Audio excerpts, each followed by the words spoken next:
is Insolvency and Bankruptcy Application to Adjudicating Authority Rules 2016, and it is there since the very beginning of the code, which talks about the withdrawal of application, but unfortunately, it was limited to the application's withdrawal prior to the admission of that application. And it was very clear that adjudicating authority may permit withdrawal of the application made under Rule 4, 6, and 7, that is pertaining to Section 7 or Section 9 or Section 10, as the case may be, on a request made by applicant before its admission. So you can always withdraw the act which you have made or which you have committed by moving an application against the corporate debtor under Section 7 or under Section 9 or under Section 10. But this was having no relevance in such cases wherein the admission of application was the event which took place before the settlement. So settlement took place after the admission of the CIRP.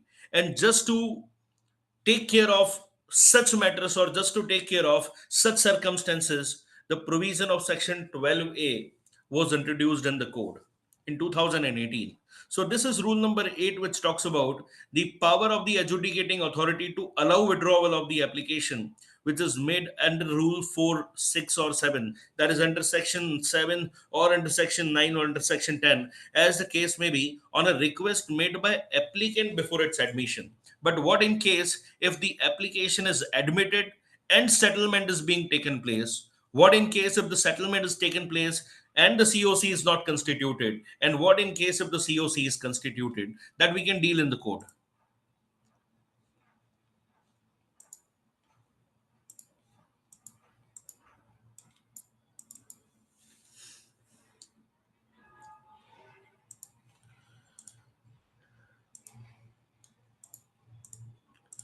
So this is Section 12A.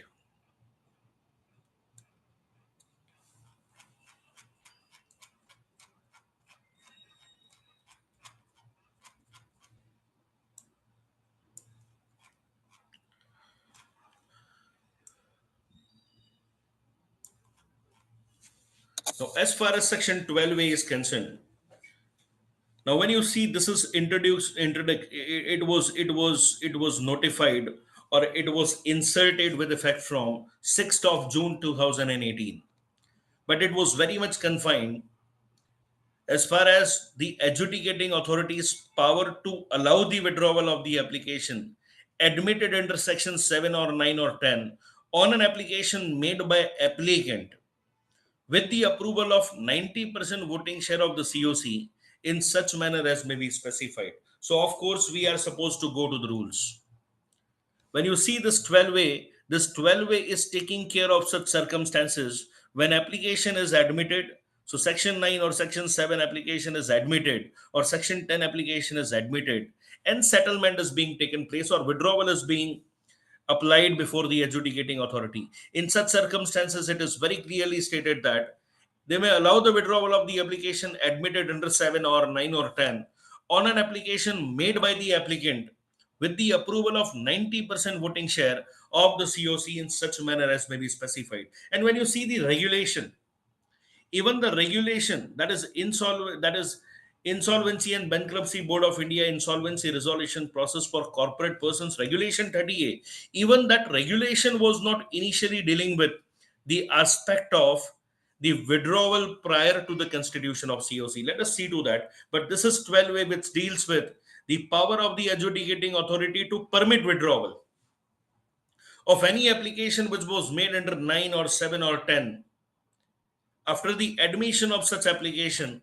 but only in such case when an application is being made by the applicant whose application was admitted, of course through IRP or the RP, with approval of 90% of the voting share of the COC in such manner as may be specified. And interestingly, when you see the rules, regulations, when you see the regulation, that is IBBI Insolvency Resolution Process for Corporate Persons, Regulation 16, you will find even the regulation was not initially dealing with the aspect, even the regulation was not dealing with the aspect of the cases wherein the COC was not constituted. Let us see to that. That is IBBI Insolvency Resolution Process for corporate persons regulation 16. Let us see what was there in rule regulation 30A and what has been later on amended.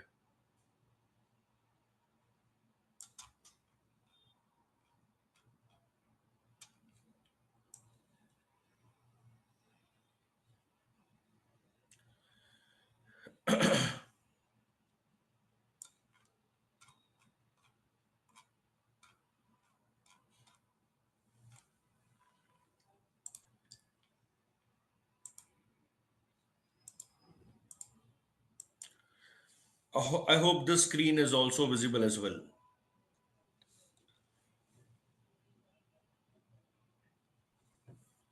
Now I'm talking about regulation 30A. Now I'm right now not touching upon the aspect which was later on amended with effect from 25th of July 2019.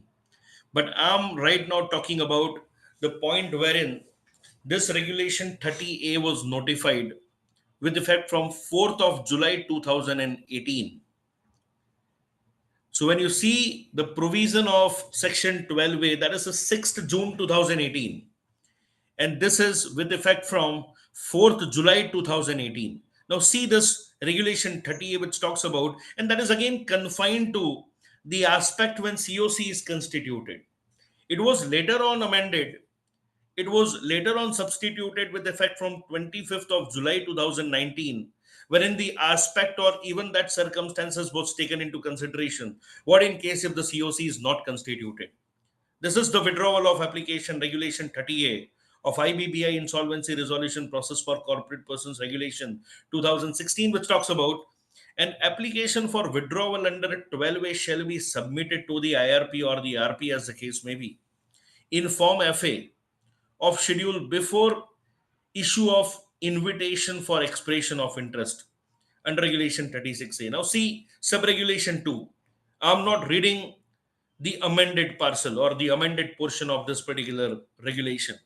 The application under sub-regulation 1 shall be accompanied by a bank guarantee towards estimated cost incurred for the purpose of clause C and D of regulation 31 till the date of application. The committee shall consider the application made under sub-regulation 1 within 7 days of its constitution or 7 days of the receipt of the application, whichever is later. When the application is approved by the committee with 90% voting share, the RP shall submit the application to the adjudicating authority within 3 days of such approval. So it is only dealing into the aspect in a manner as if the COC is constituted. The adjudicating authority may by order approve the application submitted under sub-regulation 4. But later on, it was further amended, and this particular circumstances were taken into consideration while bringing this amendment, that what in case if the settlement took place and the COC is not constituted. And this is what we are reading, regulation 30A of the IBBI insolvency resolution process for corporate persons regulation 2016.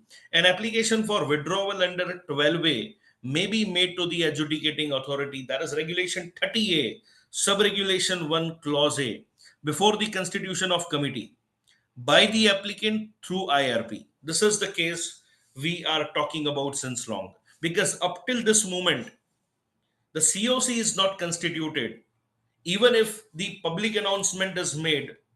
But once, as if I go through the recent Supreme Court judgment of the Baiju, it is very clear that once the application is admitted, now it is a matter in rem and not personam. So before the constitution of the committee by applicant through IRP, and clause B of regulation 30A sub-regulation 1, after the constitution of COC by applicant through IRP or RP as the case may be. So it is considering both the circumstances when the COC is not constituted, that is regulation 30A sub-regulation 1 clause A, and in the case wherein the COC is constituted, and that is dealt in sub-regulation 1 clause B, provided where the application is made under clause B, that is of the case when COC is constituted, after the issue of invitation of expression of interest. So it is now also permitted after the EOI is published. Under regulation 36A, the applicant shall state the reason justifying withdrawal after the issue of invitation. Regulation 30A Subregulation 2. The application under Subregulation 1 shall be made in Form FA of Schedule 1 accompanied by a bank guarantee.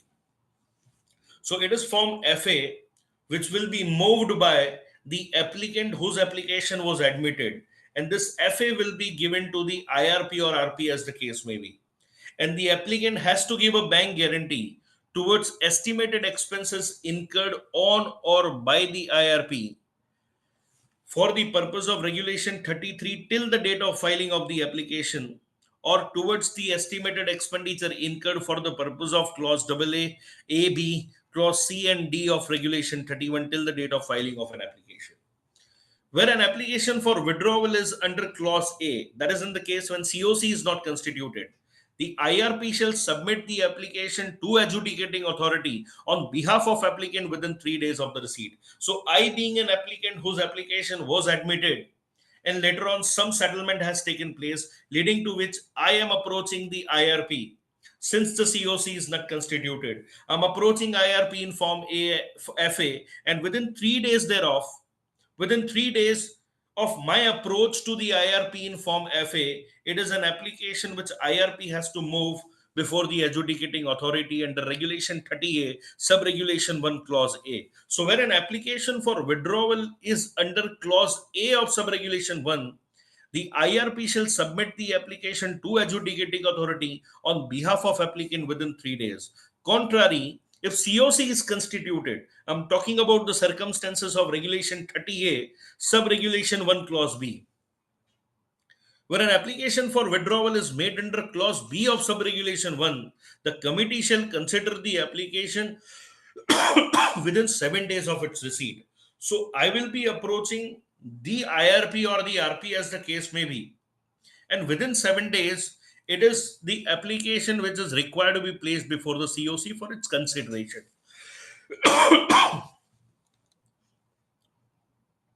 So when an application for withdrawal is made under Clause B of Subregulation 1 of Regulation 30A, the committee shall consider the application within 7 days of its receipt. Where application referred in Subregulation 4, that is, I approach the IRP or RP, so within 7 days thereafter, he is supposed to place it before the committee of creditors. Where the application referred to in Subregulation 4 is approved by the committee with 90% voting share, the RP shall submit such application along with the approval of the committee to the adjudicating authority on behalf of applicant within 3 days from the date of approval by COC. This is very important, Subregulation 4 and 5. Subregulation 4 talking about a case wherein the COC was constituted. So I will be moving an application for withdrawal, and committee shall consider the application within 7 days of its receipt. So within 7 days, the IRP or RP as the case may be need to call a meeting of the COC, and COC has to consider it within 7 days from the date when I moved for withdrawal before the IRP or RP. And once the COC has approved the same with 90% voting share, the RP shall submit such application along with the approval of the committee to the adjudicating on behalf of the applicant within 3 days of the approval. The adjudicating authority may by order approve the application, submitted under Subregulation 3 or 5. And this is Subregulation 7 of Regulation 30A, where the application is approved under Subregulation 6. The applicant shall deposit an amount towards the actual expenses incurred for the purpose referred to in Clause A or Clause B of Subregulation 2 till the date of approval by adjudicating authority, as determined by the IRP or RP as the case may be, within 3 days of such approval, in the bank account of the CD, failing which the bank guarantee received under Subregulation 2 shall be invoked without prejudice to any other action permissible against the applicant under the code. So basically, whatever may be the expenditure incurred by the IRP and RP up till the date of disposal of this application is going to be defrayed by the applicant. Otherwise, the bank guarantee which is taken is going to be invoked by the IRP or RP as the case may be. Now, this is what the Regulation 30A is. If you can see this, it is notified, or it was notified with effect from 4th of July 2018. The word before substitution should as approval of the committee, and thereafter there was an amendment which was brought in with effect from 25th of July 2019, prior to which there was no point which was taken into consideration with regards to the cases wherein the COC was not constituted and the settlement is taken place. And that's why there the application used to made considering the power of the NCLT, inherent power of the NCLT there in rule number 11 of the NCLT rules. But presently, as far as regulation 30A is concerned, 30A is dealing with both the possibilities or both the circumstances. That is, the withdrawal under 12A is being made prior to the constitution of COC and after the constitution of the COC. But it is very settled law that such an application will be made by the applicant through IRP or RP, as the case may be.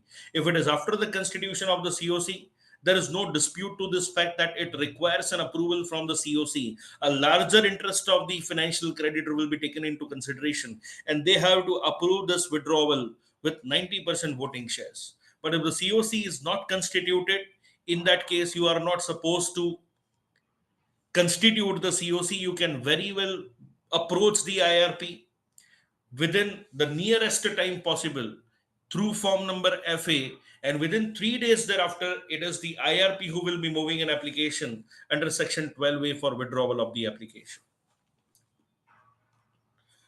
So now your views with regards to this decided judgment or the recent Supreme Court judgment in the matter of Byju's.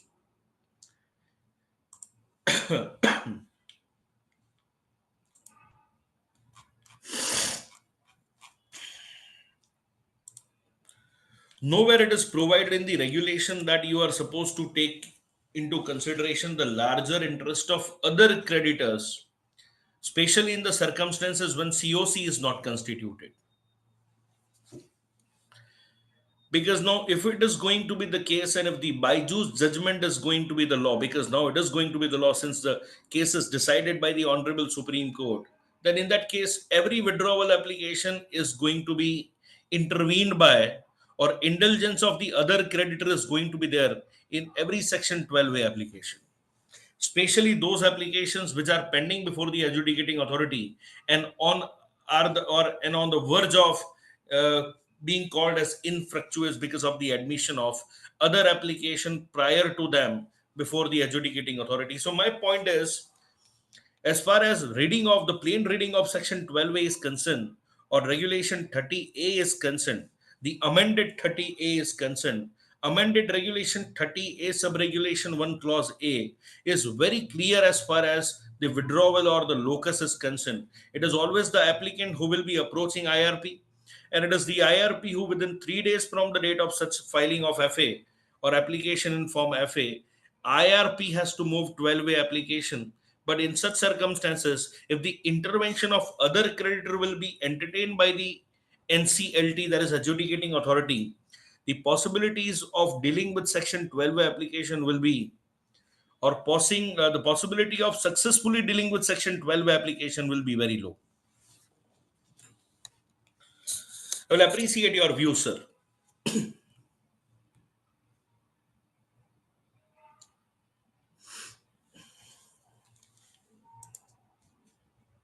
One of my point is Yes, ma'am. like if there is a case pending already and the and 12 is entertained, there might be dilution of value available to the other financial creditor. Correct. So that can be a very crucial point which justifies Byju's decision. Absolutely. But again, that is defeating whatever is stated in regulation 30A subregulation 1 clause A.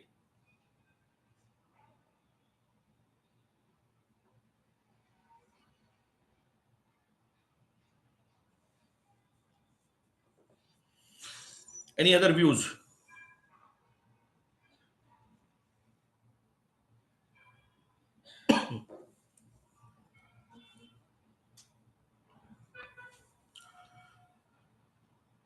I'm sharing one compilation giving a background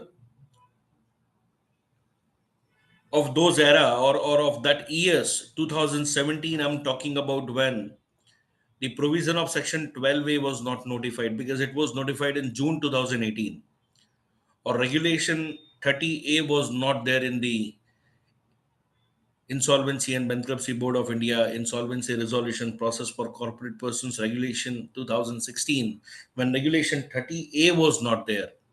So I'm talking about the time when the provision of section 12A and regulation 30A was not there in the code and the regulation. How the Supreme Court has used its inherent power, or how the applications were being made before the NCLT and NCLAT, invoking section 11, or invoking rule 11 of the NCLT and NCLAT rules. Let's go into it that first.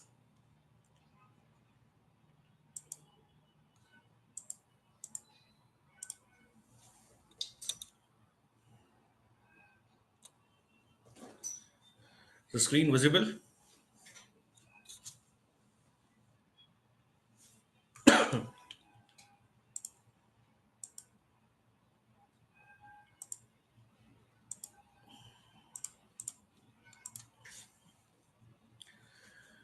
Hope the file is visible to all of you. Yes, sir.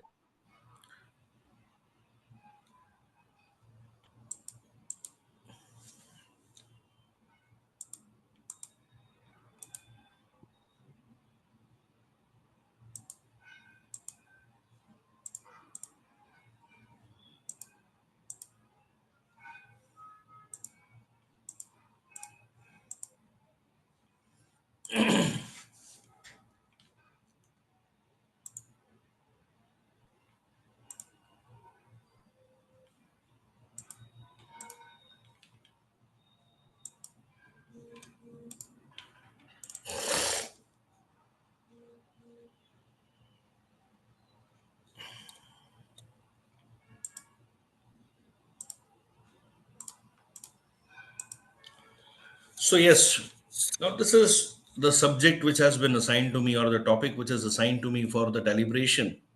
This is individual settlement vis-a-vis the withdrawal of CIRP in the light of Supreme Court judgment in the matter of Glass Trust Company LLC versus Baiju Ravindaran and others.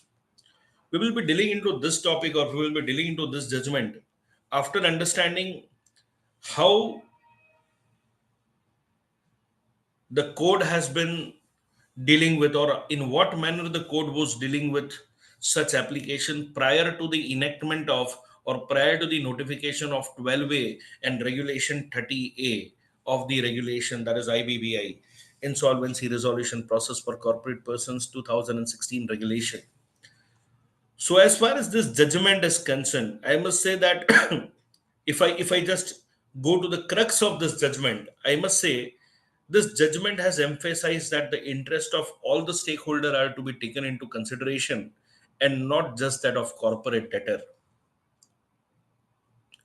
This welcome ruling is in line with the IBC's intent of being beneficial legislation that attempts to put the corporate debtor back on its feet, and is not merely a recovery tool for individual creditors. So, how the interest of other stakeholders have been taken into consideration by this judgment, we will be dealing into that aspect. But before that, it is very important that we should deal with the background of the introduction of 12A, or background or the rationale behind the introduction of 12A or regulation 30A. The IBC as originally enacted contained no provision for the settlement of dispute post admission of the petition filed for insolvency. And this is what I narrated. It was only rule number 8 of the IBBI insolvency resolution process for corporate persons rules which was dealing into the aspect of withdrawal prior to the admission. So IBC as originally enacted has contained no provision for settlement of dispute post admission of the petition filed for initiation of CIRP. Once a corporate debtor is admitted into insolvency, the proceeding, now this is very important to understand, that once CIRP or once an application made under 7, 9, or 10 is admitted, the proceeding shall become in RAM, and the management of the CD shall get suspended, and its administration is taken over by the IRP or RP. So this is again very important that it is nowhere a dispute in personam. So it is not only the case between an applicant and the CD, it is now a case between CD and its stakeholder. So it is originally enacted, contained no provision for settlement of dispute post admission of the petition filed for insolvency. Once a CD is admitted in insolvency, the proceedings shall become in RAM. The management of the CD gets suspended and administration is taken over by the RP. There have been the instances where, at this stage, the suspended directors or promoter have sought to settle with the original applicant who initiated the insolvency proceedings. Since the IBC only provided for withdrawal of the cases pre admission, and that is there in rule number 8 of the Insolvency and Bankruptcy Application to Adjudicating Authority Rules 2016, the adjudicating authorities and appellate adjudicating authority do not have the power to act on such settlement and permit withdrawal of this insolvency petition.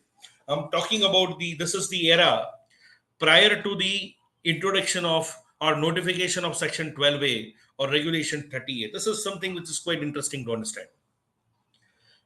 Since the IBC was only provided for withdrawal of the cases pre-admission, and that is under rule 8 of the Insolvency and Bankruptcy Application to Adjudicating Authority Rules 2016, the NCLT or the NCLAT qua adjudicating authority and the appellate adjudicating authority do not have the power to act on such settlement and to permit withdrawal of this insolvency petitions.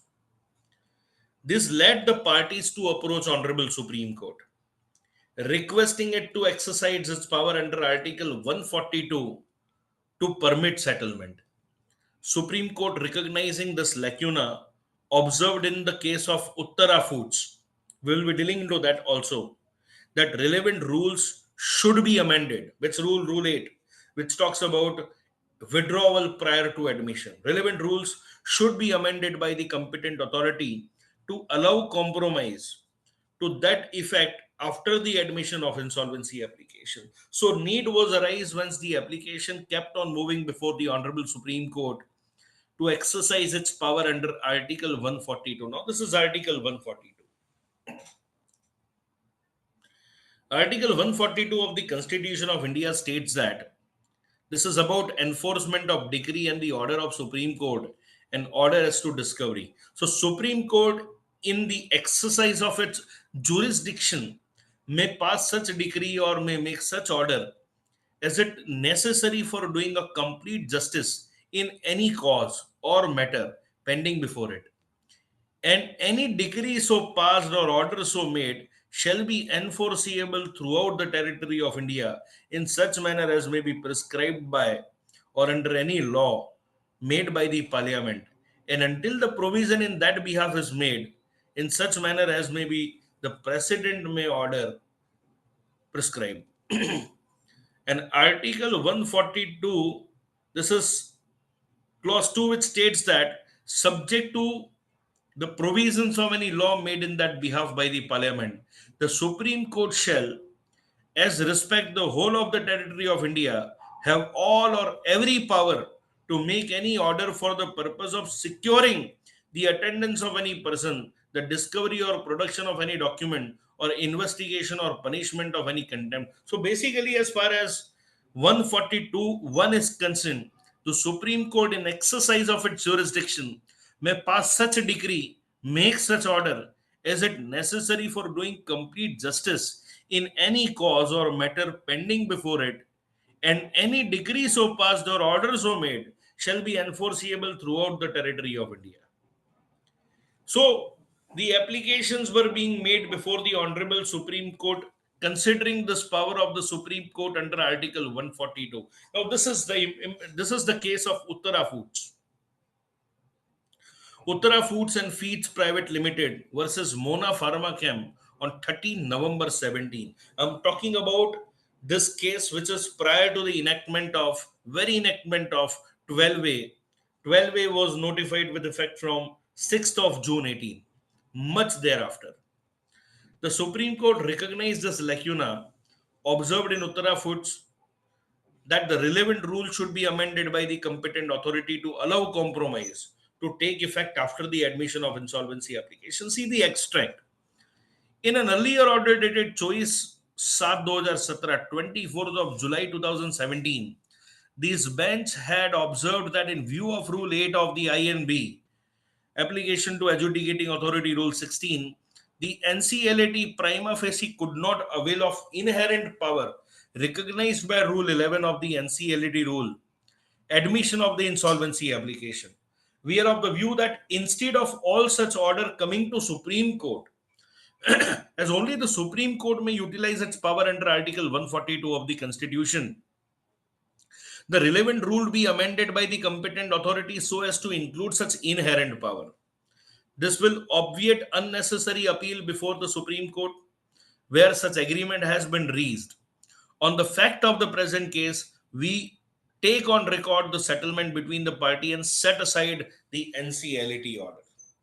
This is something which is in the case of Uttara Foods and Feeds Private Limited versus Mona Pharma Chem, and this was the Supreme Court judgment dated 13 November 2017. It is very clearly stated that bench has observed that in view of Rule 8, because 8 was very much confined to the cases of withdrawal prior to admission, and because of Rule 8, the NCLAT could not avail the inherent power recognized by Rule 11 of the NCLAT rules, admission of the insolvency application, because Rule 8 only talks about the cases prior to the admission. And that's why we are of the view that instead of all such order coming to Supreme Court, as only the Supreme Court utilize its power under 142 of the Constitution of India, the relevant rule, that is Rule 8, be amended by the competent authority so as to include such inherent power. This will obviate necessary appeal before the Supreme Court in the matter where such agreement has been reached, and because of this, the fact of the present case, we take on record the settlement between the parties and set aside the NCLAT order. Now, this is something which is also one of the relevant case prior to the enactment of 12A, and this is the case of Lokhandwala Kataria Constructions Private Limited versus Nisus Finance and Investment Managers LLP. It is 13th of July 17. The appeal is preferred by the appellant. Now, this is the NCLAT judgment. This appeal is preferred by the appellant corporate debtor against the order dated 15th June 17 passed by the adjudicating authority Mumbai bench, whereby and wherein the application preferred by the respondent financial creditor under 7 has been admitted with following observation and directions. So it was an observation of the NCLT Mumbai bench. It is very much evident on the record that the first check issued for redemption of the part of the debenture being dishonored, it is evident that default has occurred and the corporate debtor is under obligation to make repayment of the debenture holders. The same not being made, the application is fit for initiation of CIRP and application is admitted. Now, this was the reasons of the admission of 7 application.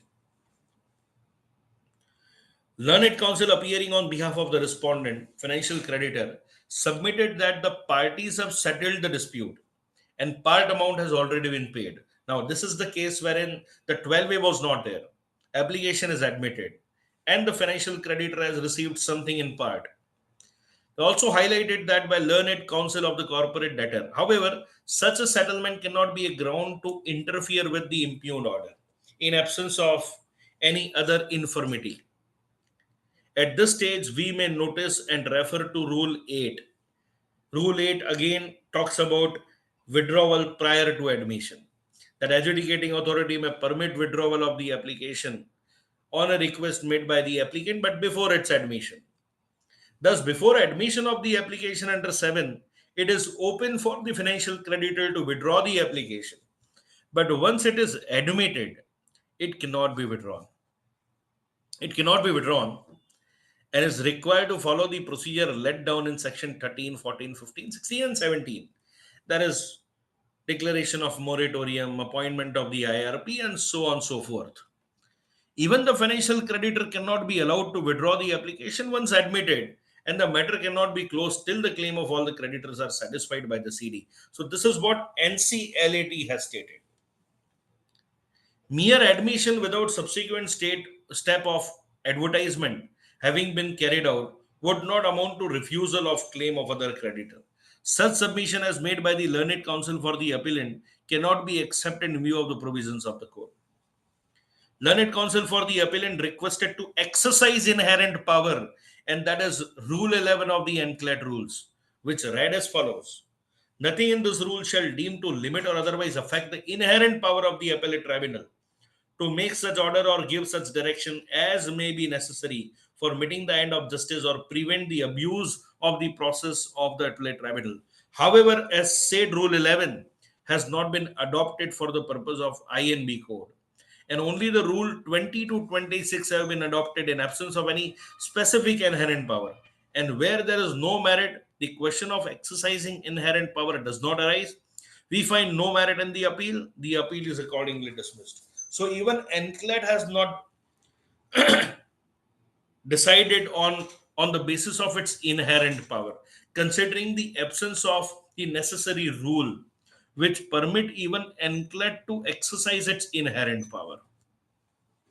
And that's why, considering such a nature of the cases, it was the ILC set up by the MCA has submitted its report, Insolvency Law Committee, on 26 March 18, recommending an amendment to the relevant rules to provide for withdrawal of the post admission if approved by 90% of the COC. But it was again subsequently challenged.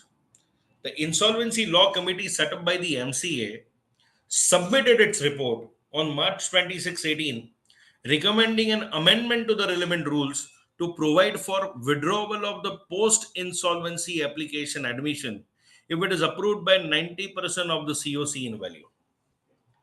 Accepting this recommendation, 12A of the IBC was introduced by Insolvency and Bankruptcy Second Amendment Act 18 with effect from 6th of June 18, and so was Regulation 30A of IBBI Insolvency Resolution Process for Corporate Persons Regulation 18 with effect from 4th July 18. But as I said, 4th July 18 was also not dealing with those circumstances wherein the COC is not constituted, which was later on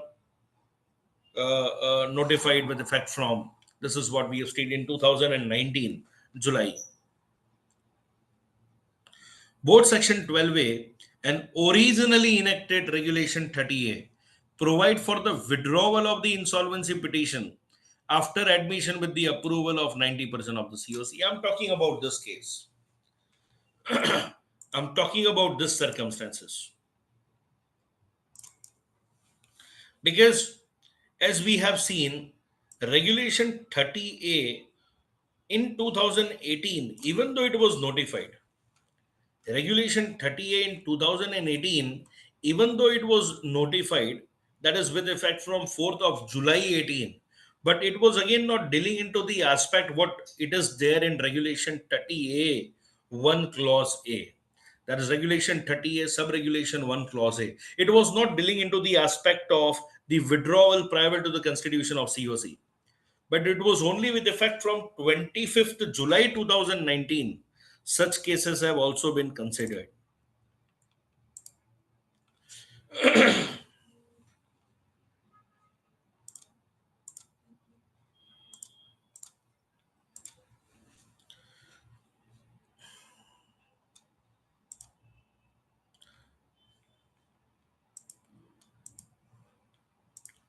Hope the screen is visible to you.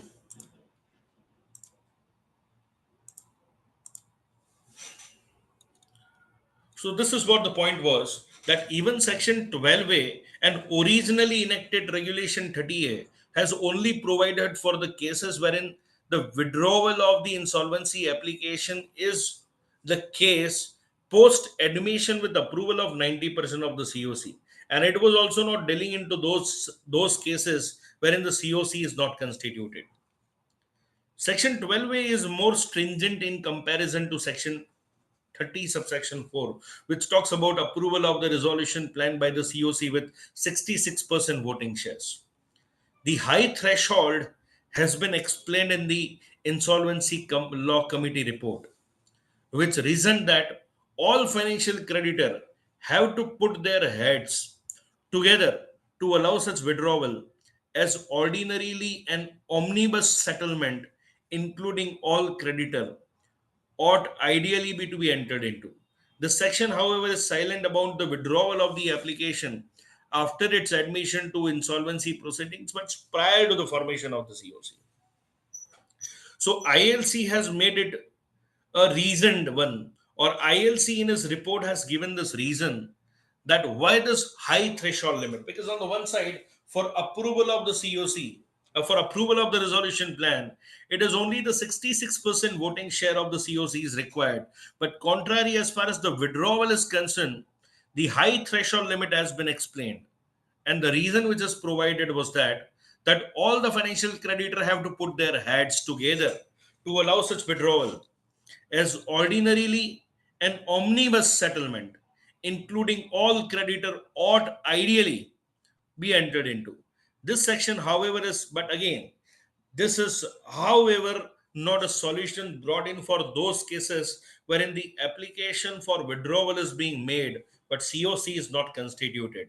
And that's why I was talking about the Swiss ribbon case, which delved into the circumstances of so many matters whose constitutional validity was challenged. And the constitutional validity of Section 12A was also challenged in the case of, and that was dealt in the case of Swiss Ribbon versus Union of India. It is 25th January 2019, wherein 12A amongst the other provision of the code was challenged and upheld by the Honorable Supreme Court. The court observed in para 82 of that order that being a proceeding in rem, it is necessary that COC must be constituted before any individual CD is allowed to settle its claim. The Supreme Court therefore noted that at the stage where the admission of the insolvency petition, but prior to the formation of COC, the Supreme Court therefore noted that at a stage after the admission of the CIRP, but before the formation of the COC, a party could approach tribunal directly in the exercise of the inherent power of Rule 11 of NCLT rules. Such an application would have to be decided after hearing. Now, this is something which is very important. Such application would have to be decided after hearing all the parties concerned and considering all relevant factors of the fact of each case. Now, this probably may be a reason why Baiju's judgment has been passed favorably for the Glass Trust. As the participants have raised their or have expressed their views that their Section 12 application was being considered and allowed and permitted by the Honorable NCLT.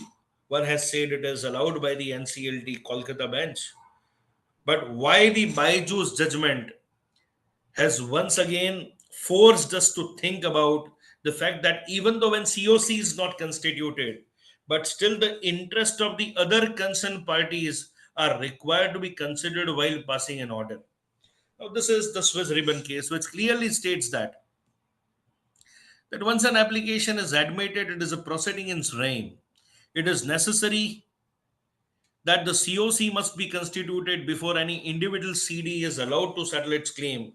Supreme Court thereafter noted the stage after the admission of CIRP before constitution of COC. A party could approach tribunal directly in exercise of the inherent power of the tribunal in Rule 11 of the NCLT rule. But such an application would have to be decided after hearing all the parties concerned and considering all relevant factor on the fact of each case. Your views now.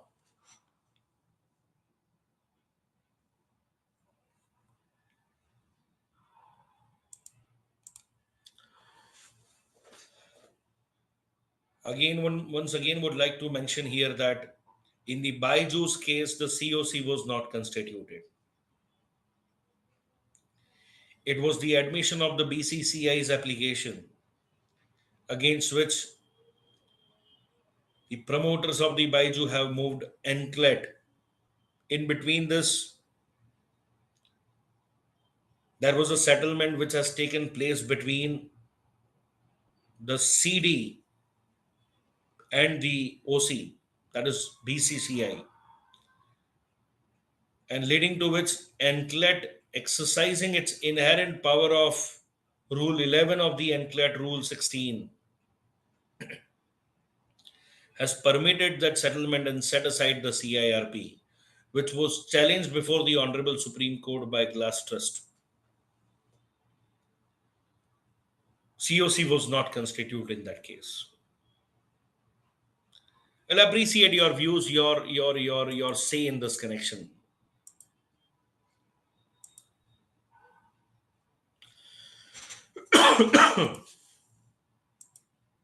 Yes, if you have any.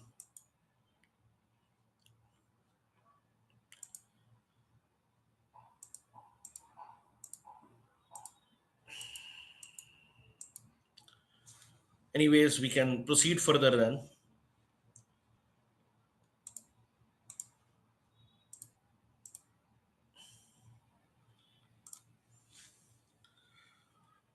Hope the screen is again visible. So concern raised pertaining to 12A about its constitutional validity. As I said that in the Swiss ribbon cases, amongst the other provision of the IBC section 12A or the validity of 12A was also challenged. And what was the concern raised in this particular case was 12A of the code is contrary to the directions of this court in the order of Uttara Foods. And that instead of following the said order, 12A now derails the settlement process by requiring the approval of 90% voting share of the COC. Unbridled and uncanalized power is given to the COC to reject legitimate settlement entered into between the creditor and the corporate debtor. It was argued that the resolution professional, having been given power of adjudication under the code and regulation, grant of adjudicatory power to a non-judicial authority is volatile, is a violative of basic aspect of the dispensation of justice and the access to the justice. So what was the concern raised? Insofar as 12A is concerned, it was argued that once application by creditor is admitted by the adjudicating authority, the proceedings become a proceedings in RAM and is no longer an individual proceedings but a collective proceeding. This being the case, it is important that when a resolution process is to begin and the committee of creditors formed, it is the committee that is the best equipped to deal with the applications for withdrawal or settlement after the admission of insolvency petition. 90% of such creditors have been given this task as once the proceeding is in RAM to halt such proceeding, which is for the benefit of all the creditors generally, can only be if all or most of them agree to the same. Of course, with 90% voting shares, COC should approve it. They argued that the resolution professional has no adjudicatory power under the code or the regulation, but is only to collect information. Even when he exercised his discretion to exercise his bad judgment in certain situation, he does so administratively and is subject to an adjudicatory body overseeing the same. Now, this is thus 12A is not a wallet, it's a violative of Article 14. So, this is the Swiss ribbon judgment extract, which is what I'm placing. 12A was introduced by the Insolvency and Bankruptcy Second Amendment with effect from 6th June 2018, which talks about withdrawal of the application admitted under 7, 9, and 10. That adjudicating authority may allow the withdrawal of the application admitted under 7, 9, 10 on an application made by applicant with approval of 90% voting share of the COC in such manner as may be specified. And again, as we read, that ILC report of March 18, which lead to insertion of 12A as follows. That is what we are again repeating for the sake of further understanding that Rule 8 of the CIRP rules, NCLT may permit withdrawal of the application on request by the applicant before its admission. But there is no provision in the code or the CIRP rules in relation to permissibility of withdrawal post-admission. Therefore, it was observed by the committee that Insolvency Law Committee that the instance where on account of the settlement between the applicant creditor and the corporate debtor, the judicial permission for withdrawal was granted. This practice was deliberated in light of the objective of the code as encapsulated in BLRC report. The design of the code is based on ensuring that all key stakeholders will participate to collective excess viability. The law must ensure that all creditors who have the capability and willingness to restructure their liability must be a part of negotiation process. The liability of all the creditors who are not a part of negotiation process must also be met in negotiation solution. Thus, it was agreed that once CIRP is initiated, it's no longer a proceeding in personam, but it is a proceedings in rem, that is involving other creditors and debtor. The intent of the code is to discourage individual action for enforcement and settlement to the exclusion of general benefit of all the creditors. In view of the multiple NCLT and NCLAT judgment in this regard, the consistent pattern that emerged was that a settlement may be reached amongst all the creditor and the debtor for the purpose of withdrawal to be granted, and not only the applicant, creditor, and debtor. On this basis, read with the intent of the code, the BLRC committee unanimously agreed that the relevant rules may be amended to provide for withdrawal post admission if COC approves such action by voting share of 90%. It was specifically discussed that Rule 11 of the NCLAT rules may not be adopted for this aspect. Of NCLT rules shall not be adopted for this aspect of CIRP at the stage, as observed by the Supreme Court in the case of Uttara Foods and Feds Private Limited. As the issue can specifically addressed by amending Rule 8 of the CIRP rules. And before this section was inserted, this code under Article 142 was passing order allowing the withdrawal of application after the creditor's application has been admitted by NCLT and NCLAT. So basically, Regulation 30A is something which was initially not dealing with the cases of non-constitution of the COC, is now dealing into the cases of the COC, but question is still the same. The question is still the same, and I'm coming to the conclusion of this entire content. And the conclusion says, for all this reason, we are of the view that 12A has to be passed. So basically, when you see this, I can say, as far as the power of the Honorable Supreme Court is concerned, or the power of NCLAT is concerned, or power of NCLT is concerned, that is inherent power. Can the interest of other stakeholder will be disregarded? That is a concern, or that is a question of this moment. Now,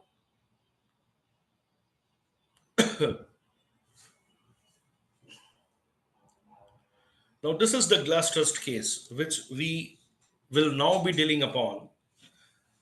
This is a case of Glass Trust Company LLC versus Byju's, Ravinder, and others. Now, this is the case we can able to understand that how the interference was made by the Glass Trust after the admission of the Byju's application and subsequent settlement which was entered into between Byju's and the BCCI. So how come the Glass Trust Company LLC intervened before the NCLAT immediately after the admission of the application made by the BCCI? Glass Trust Company LLC has approached the NCLAT and requested NCLAT to implead itself as a party in that application which is moved by the Byju's challenging the order of the BCCI admission. Let us go into the background of the case.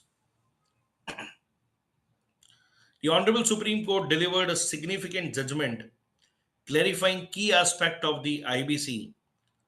The court analyzed the balance between a statutory procedure for withdrawal of the CIRP under 12A of the code and inherent power vested in the NCLAT under Rule 11. Now, this is something which is very important because NCLAT has passed an order using its inherent power of Rule 11 of the NCLAT rules.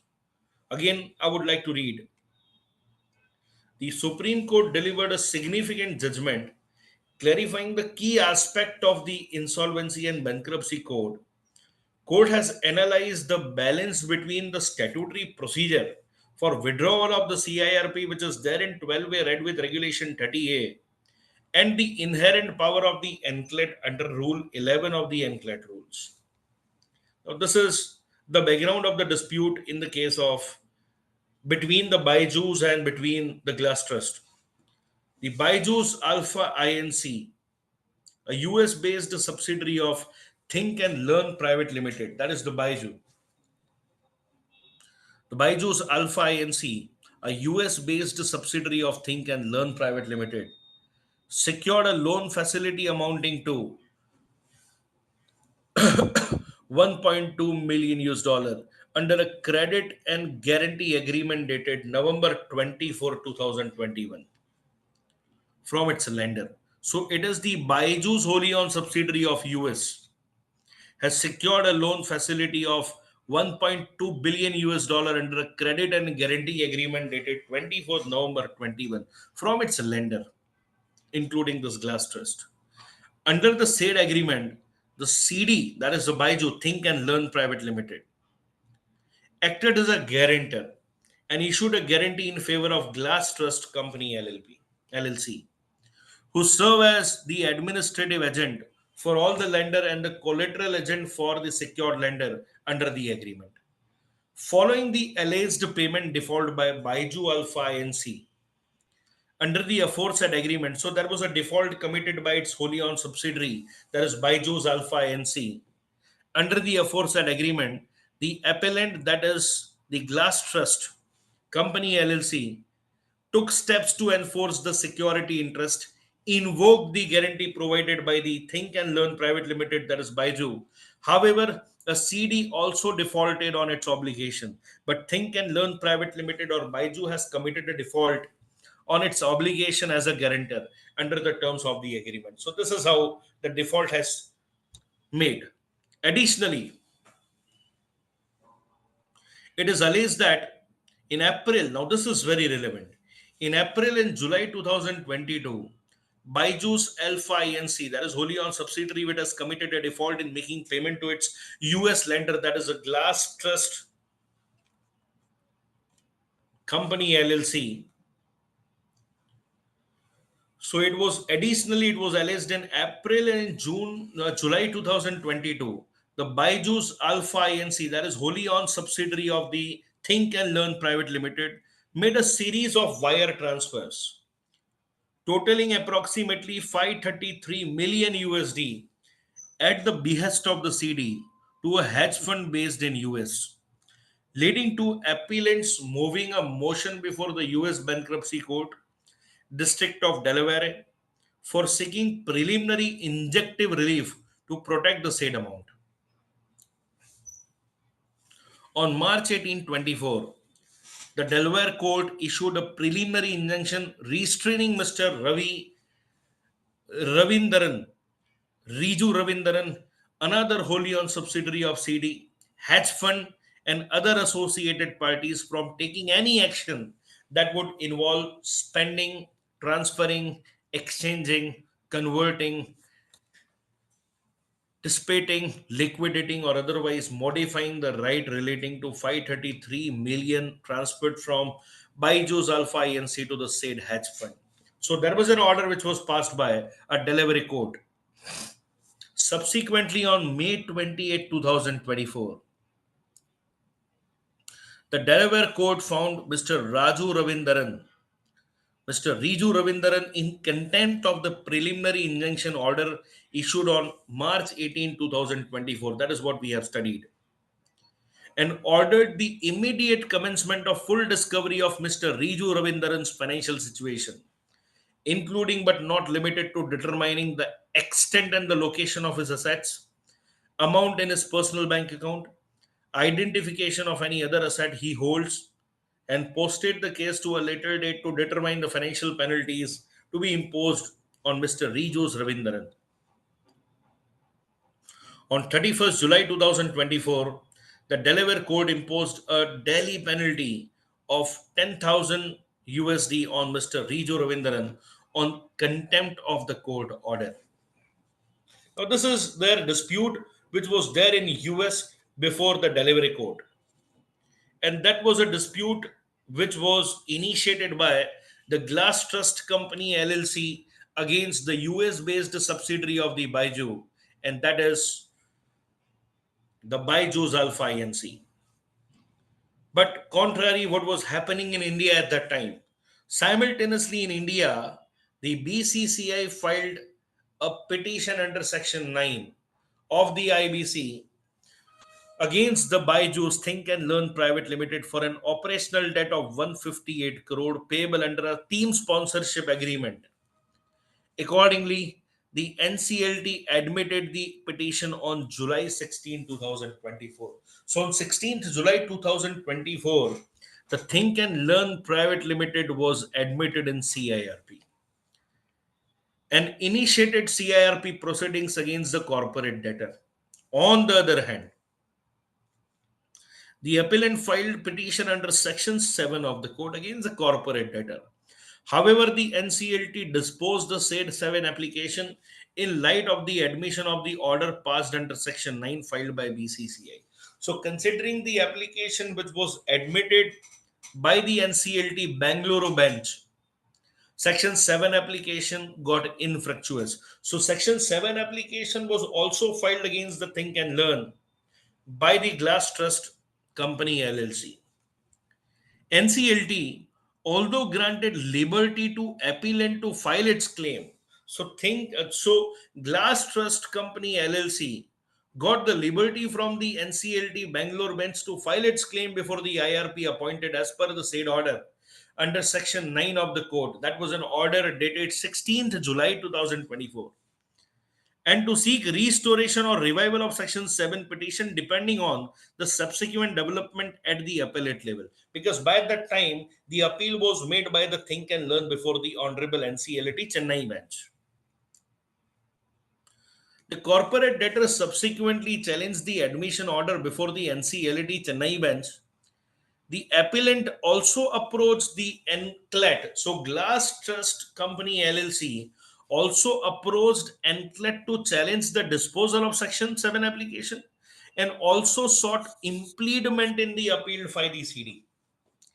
So, Glass Trust LLP has approached the NCLAT for both the purpose, challenging the disposal of its own Section 7 application, and it has also challenged before the or also requested before the Honorable NCLAT to implead Glass Trust LLC as a party to that application, to the appeal which is made by the Baiju Think and Learn, challenging the admission of CIRP application. But however, during the course of the hearing, Mr. Riju Ravindran, the former director of the Think and Learn, that is Baiju, negotiated a settlement with the BCCI, agreeing to clear the outstanding dues in installment. The said settlement was duly challenged by the appellant on various grounds, but this is the Glass Trust Company LLC has challenged the appellant on various grounds, challenged by the appellant on various grounds, including but not limited to the source of fund used for settlement. So, source of fund used by Mr. Riju Ravindran for settling with the BCCI. The claim that the settlement amounted to preferential treatment of the OC, thereby undermining the collective right of all the creditor involved in the CIRP, and that the fund being offered by Mr. Riju Ravindran to settle the debt of BCCI amount to an act of round tripping. However, now this is something leading to which the matter has been reached to Supreme Court. However, despite this objection, so the Glass Trust Company LLC has objected on very three grounds. One is the source of fund used by Riju Ravindran for settlement, that is from where he has procured the amount. Claim that if the settlement is being taken place, that amount to a preferential treatment of that OC, that is BCCI, thereby undermining the collective right of all the creditor involved in CIRP, and that the fund being offered by Riju Ravindran to settle the debt of BCCI amounted to an act of round tripping. However, besides this objection, the NCLAT wide its order dated 2nd of August 2024 permitted the withdrawal of the CIRP proceedings. initiated against the corporate debtor by the BCCI by invoking Rule 11 of the Enclate rule. That is an impugned order. So this order of the Enclate was challenged. This order of the Enclate dated August 2nd, 2024 was challenged before the Honorable Supreme Court. The Enclate, by its order dated August 2024, permitted the withdrawal of the CIRP proceedings initiated against the CD by invoking Rule 11 of the Enclate rule. Now, here the matter reached to the Supreme Court. The impugned order dated August 2024 was later on appealed before the Supreme Court by the Glass Trust Company LLC, challenging the Enclate's reliance on its inherent power to approve the settlement and withdrawal of the CIRP proceedings. Now it is very interesting to understand that on what question of law the appeal was made. The court framed the following issue: whether the Glass Trust Company LLC, as a financial creditor, had the right to challenge the settlement agreement between the OC and the debtor, so between the BCCI and the Baiju. What is the locus of Glass Trust Company LLC as a financial creditor holds the locus to challenge that settlement agreement. Second, whether the Enclate was justified in invoking the power under Rule 11 of the Enclate rules to approve a settlement without adhering to the procedure safeguards under Section 12A read with Regulation 30A. Third, whether the settlement agreement was valid given the allegations of irregularities in the source of fund and potential violation of international court order. So this is now getting very, very interesting. The question framed by the Honorable Supreme Court or before the Honorable Supreme Court were: first, the Glass Trust in the capacity of the financial creditor, does the Glass Trust hold any right to challenge the settlement agreement between the OC and the debtor? This is one. So the settlement which was taken place between the Baijus and the BCCI, the locus of the Glass Trust qua financial creditor. Second was whether the Enclate was justified in invoking Rule 11 to approve a settlement without adherence to the procedure or the safeguarded under Section 12A read with Regulation 30A of Insolvency and Bankruptcy Board of India Insolvency Resolution Process for Corporate Persons Regulation 16. And third is very important: whether the settlement agreement was valid given the allegations of irregularity in the source of funds and potential violation of international court order. Glass Trust Company LLC argued that once insolvency proceedings under IBC is admitted, it becomes a proceedings in rem. That is what we have seen in the Swiss ribbon case. Involving the right of all the creditors, not the petitioner. And that is what we have seen in the Swiss ribbon.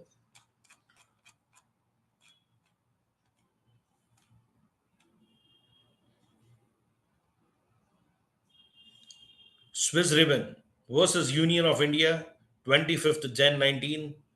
12A, among other provision, was challenged and upheld by the court. The Honorable Supreme Court observed that in para 82, that being a proceeding in rem, it is necessary that COC must be constituted before any individual CD is allowed to settle its claim. The Honorable Supreme Court noted that at a stage after the admission of insolvency petition, but prior to formation of COC, a party could approach NCLT directly in the exercise of its inherent power under Rule 11. But such an application would have to be decided after hearing all the parties concerned, considering all relevant factors on the facts of each case. And this is the point which was raised by the Glass Trust Company LLC before the Honorable Supreme Court, that whether the settlement agreement was given valid, giving the allegation of irregularities in the source of funds and potential violation of the international court orders. The appellant argued that once insolvency proceedings under the code is admitted, it becomes a proceedings in rem involving right of all creditors, not just the petitioner. It was also contended that the reliance placed on Rule 11 of the NCLAT rules by the NCLAT undermined the safeguard under 12A read with Regulations 30A, which mandates the approval of 90% COC for the withdrawal of CRP proceedings. Appellant also alleges that the fund used to settle the OC, the operational debt owed to BCCI, were sourced in violation of the Delaware Court's injunction and also drew attention to various financial irregularities committed by the Baiju. But in response, the Baiju has argued that Rule 11 of the NCLAT rules provides sufficient discretion to the NCLAT to approve settlement in absence of COC. In absence of COC, Rule 11 of the NCLAT rules provides sufficient discretion to the NCLAT. They asserted that the settlement was consistent with the objective of the code, which promotes resolution over liquidation. The respondent further contended that the fund used for settlement were sourced from personal asset of Riju Ravindran rather than from CD's resources and denied any violation either directly or indirectly of Delaware's court's order dated 18th March. While placing reliance on the statement of the object and the reasons of the code and various precedent, the code observed that 12A of the code was intentionally made more stringent than section 30 subsection 4, which talks about approval of the COC for resolution plan, which mandates their approval through a 66 percent voting share, but contrary 12A mandates the approval from COC with 90% voting share. As once the application for commencement of the CIRP is admitted, it no longer remains a proceedings in personam and it now be considered as a proceedings in rem. Proceedings involving right of other creditor of the debtor and acquire in rem nature. In view of the above, the court acknowledged the procedural gap in the situation where the COC has not been constituted or formed post admission of the CIRP application. So, the cases where the COC is not constituted or formed post the admission of CIRP, in such cases, the court held that the party can approach NCLT directly, which may exercise its inherent power under Rule 11 of the NCLT and not Rule 11 of the NCLAT rules to allow or disallow the application for settlement or withdrawal. However, given the in rem nature of the proceeding, the court emphasized that such application should only be decided after hearing all the relevant parties and considering the relevant factors in the case. An NCLT, being a quasi judicial body, must not merely function as a post office that stamps and approves every settlement agreement without application of its judicial mind. Very relevant. In view of the above, the Supreme Court acknowledged that the procedural gap in the situation when the COC is not constituted or formed post CRP application, in such cases, the court held that the party may approach NCLT directly and exercise inherent power given in Rule 11 of the NCLT rules to allow or disallow the application for settlement or withdrawal. Given in rem nature of the proceeding, court emphasized that such application should only be decided after hearing all relevant parties and considering the relevant factors. In the case, an NCLT, being a quasi-judicial body, must not merely function as a rubber stamp or a post office and approve every settlement agreement without application of judicial mind. It is also reaffirmed that once an application has been admitted, it transitions from bilateral dispute to a collective process involving all creditor, and thus any settlement cannot be privately negotiated to exclude the other stakeholder, especially when CIRP process has been commenced. In line of this principle, Supreme Court held that the appellant, that is a Glass Trust LLC, Glass Trust Company LLC, being a financial creditor of Think and Learn Private Limited, had the locus standi to challenge the settlement and withdrawal of the CIRP even when it was not directly a party to the settlement agreement.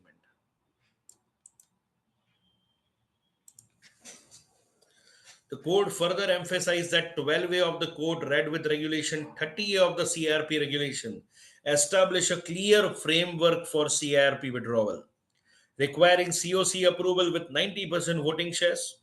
It is observed by the NCLAT that by invoking Rule 11 of the NCLAT rules to approve settlement, it has bypassed this statutory safeguard, undermining the collective right of the creditors.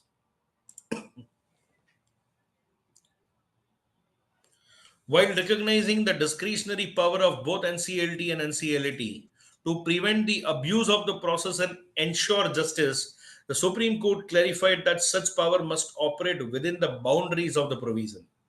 Court also relied on the precedent including Swiss Ribbon versus Union of India and Lokhandwala Kataria Construction Private Limited, and emphasized that 12A of the code regulation, 30A of the CRP regulation were introduced to address the gap identified in earlier edition. Statutory framework now provides a structured mechanism for withdrawal at various stages of CRP, from pre-admission request under Rule 8 to post-admission withdrawal requiring CS. So basically, NCLAT has made it clear that Supreme Court has made it clear that what locus the Glass Trust Company LLC possess, how Rule 11 of the NCLAT Rules 2016 will not be utilized when you have a specific power under Section 12.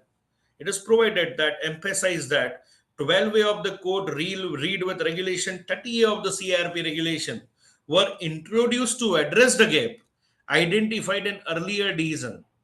Statutory framework now provides the structured mechanism for withdrawal at various stages. That is prior to admission of CIRP, after admission of CIRP, before constitution of COC, and withdrawal even after the constitution of COC. From pre-admission request under Rule 8 of NCLT rule to post-admission withdrawal requiring COC approval. COC approval. Another critical aspect of the judgment is the court's scrutiny of settlement's validity, particularly with regards to allegation concerning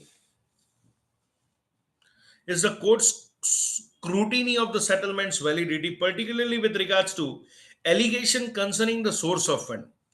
The Glass Trust Company LLC has raised concern that the settlement fund may have been sourced from Byju's Alpha NC in a manner that violated the Delaware court's injunction, potentially amounts to a fund diversion or the round tripping. The court observed that NCLAT had not adequately addressed this concern and had relied solely on the undertaking filed by Mr. Riju Ravindran. This is again a very important aspect, that why NCLAT should have been gone into this concern raised by the Glass Trust Company LLC about the source of fund. The another critical aspect of this judgment is the court's scrutiny to the settlement's validity, particularly with regards to allegation concerning source of funds. The appellant raised concern that the settlement fund may have been sourced from Byju's Alpha ANC in a manner that violated the Delaware court's injunction, potentially amounts to a fund diversion or round tripping. The court observed that NCLAT had not adequately addressed this concern and had relied solely on the undertaking given by the Mr. Riju Ravindran. The entire issue brings to the light the importance of ensuring the transparency and the strict adherence to the international legal obligation in cross-border insolvency context. While NCLAT had relied on undertaking given by Mr. Riju Ravindran, affirming the legality of the settlement fund, there was a need for a rigorous due diligence given the cross-border implication for creditor confidence and integrity of insolvency framework. So this is an observation of the Honorable Court. This judgment reinforced the collective nature of insolvency proceedings, ensuring that the settlement align with the interest of all the stakeholders. It prevent misuse of the insolvency process for private negotiation. It clarifies the boundary of inherent power of NCLAT, that is Rule 11, emphasizing the adherence to statutory framework to prevent arbitrary decision making. It also highlights the need for transparency in settlement agreement, particularly concerning the source of fund, bolstering creditors' confidence, and maintaining procedural integrity in cross-border context. The judgment strike a delicate balance between a procedural integrity, creditors' right, and IBC's overarching goal of promoting insolvency resolution of the corporate debtor. By clarifying the scope of inherent power and emphasizing the collective nature of insolvency proceeding, the code strengthened the framework for equitable and efficient resolution. This decision also serves as a precedent for disciplined use of discretion under the code, ensuring settlement are transparent, fair, and aligned with the statutory mandates. Now, this is the one aspect of the discussion. This is the one aspect of the discussion. We will be taking care of the another aspect, because the another aspect will be dealing into the Velak RSC versus Siva Industries. We'll be dealing into that, but at this moment I will be inviting your views, because at this moment I must say that we dealt upon the aspect wherein the subject is confined to that how far the Supreme Court was, or the reason of the Supreme Court aligns with the very purpose of the code. And it has given one more view that once the application is admitted, it is no longer be considered as a bilateral dispute, and it is considered as a proceedings in rem, and therefore why the interest of other creditors is taken into consideration by the honorable NCLT, even if the rule 11 of the NCLT rules or 11 of the NCLET rule is relied upon. What is the obligation on the part of NCLT while dealing into such application? The entire issue bring to the light the importance of ensuring transparency and strict adherence to the international legal obligation in cross-border insolvency context. NCLT relied on undertaking given by the Baijus, affirming the legality of the settlement of firm, but there was a need to have a rigorous due diligence given the cross-border implication for creditors' confidence and the integrity of the insolvency framework.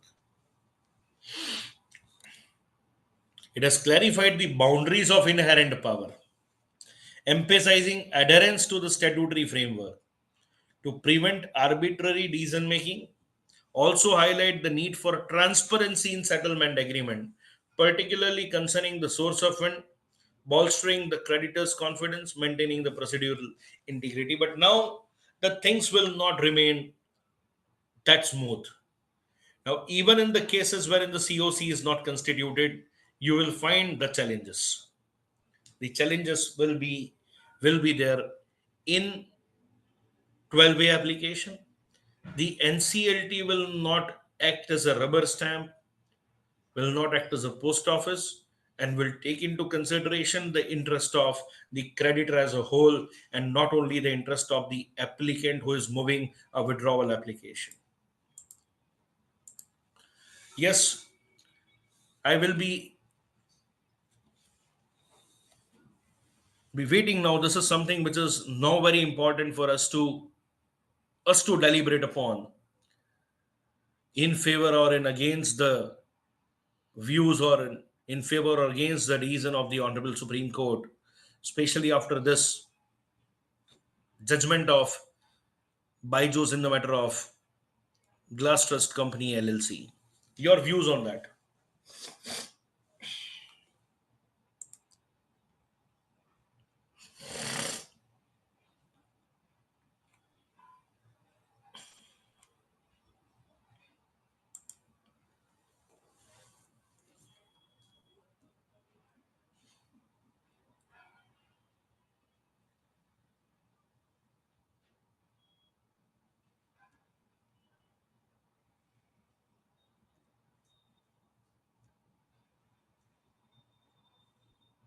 Sir, satisfying this all OCs or financial creditors, can Mhm. Suppose some employees they are claiming some ESOPs and all. NOC to bring it is very difficult. They will be on higher side always. Who has to decide the what is the amount due and how to get NOC from that OCs or whatever financial creditors? Who will decide what is the amount exactly due? No, no. My question at this moment is, see, you are talking about the case. Who See, as far as the topic in hand is concerned, we are dealing into the aspect when a settlement is being taken place. No, in that case only I'm telling, if one person settled, suppose applicant settled, but other creditors may be there. They have filed application before the IRP. Okay. Suppose that amount, who has So, to in decide? this circumstances, let me come to it. If suppose if the COC is constituted, No, before COC, you take it before COC. so claims have been made before the IRP. IRP. Within 30 days, 15 days or 20 days, we have filed a Right. So form. there is a timeline as of 14 days which is provided for submission of the claims. Yes, And yes. as you said, that claims are being made before the interim resolution professional. Yes, yes. And Then, when there is no stay to CIRP proceedings. yes, yes. So in that circumstances, IRP is duty bound to verify the claim within 7 days.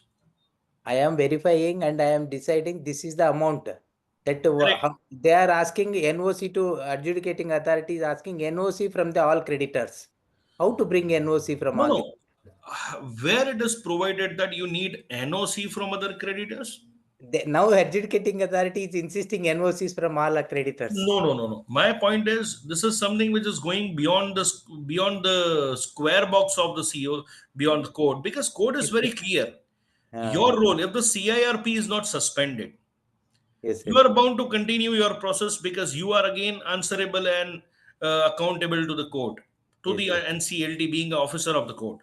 Your duty is to invite claims, your duty is to verify the claim, your duty is to intimate the list of the yes, stakeholder before the adjudicating authority, and yes, your duty is to call the meeting of the COC within 7 days of an intimation given to the adjudicating authority with regards to the list of the members. yes. Numbers. Yes, So yes, once you intimate on 23rd day, you are bound to call the first meeting within 30th day and let yes. the COC decide with regards to the withdrawal application if it is moved by an applicant.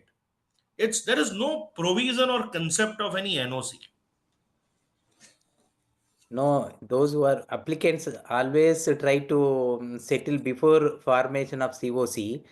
After 14 days, before 23rd day, before filing adjudicating authority list of the But since creditors, there is no stay, no stay. there is no stay. My point is, if the appeal is made or if the CIRP is stayed, then only you are going to pause.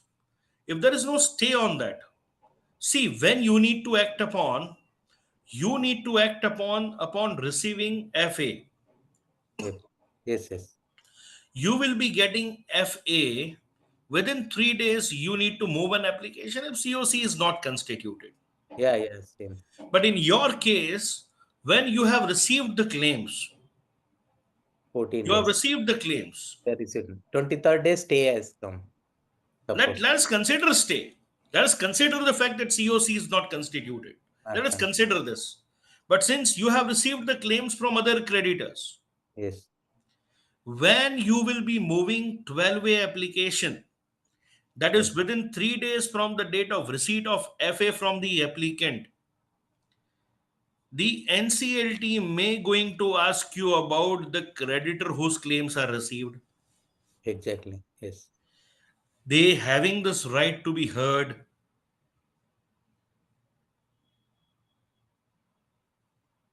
Are you getting my point?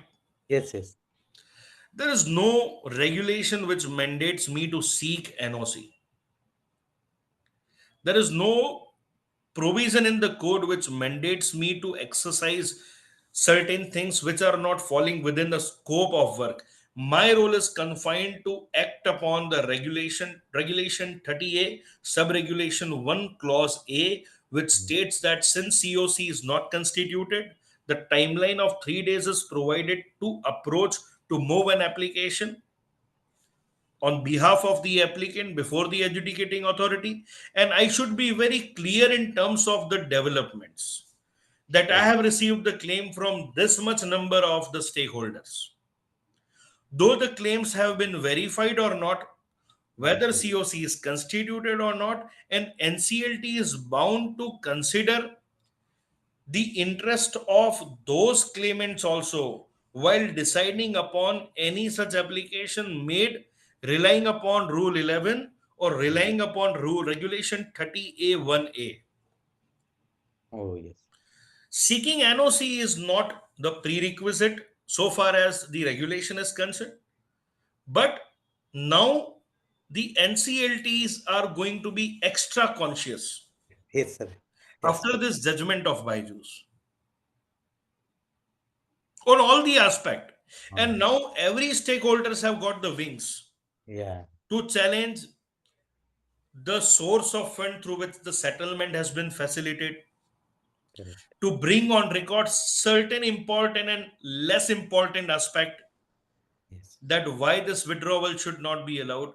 Of course, that is defeating the very objective of regulation 30A1A. But now, after having this judgment in hand, because this judgment is having some peculiarity, Yes.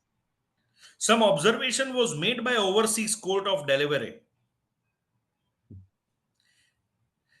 In every other matter, if this question will be reached to the identification of the source of fund and manner of settlement, then in that case, ultimately the objective of regulation 30A sub-regulation 1 clause A is going to be impacted very badly. And no withdrawal application will be having its smooth journey. That is what I believe. I'll have your view, sir. Rest of the participants, I will be more happy to understand your viewpoint, because see what the objective of keeping these sessions is not to bring an end to the matter which is in dispute. Objective is to have a brainstorming so that in case suppose if guidance note is being invited or if some suggestions are being invited, we can collectively reach out to some consensus to place on record certain suggestions which are basically the understanding of the majority of the practitioners or the stakeholders. Any other views with regards to the decision of the Honorable Supreme Court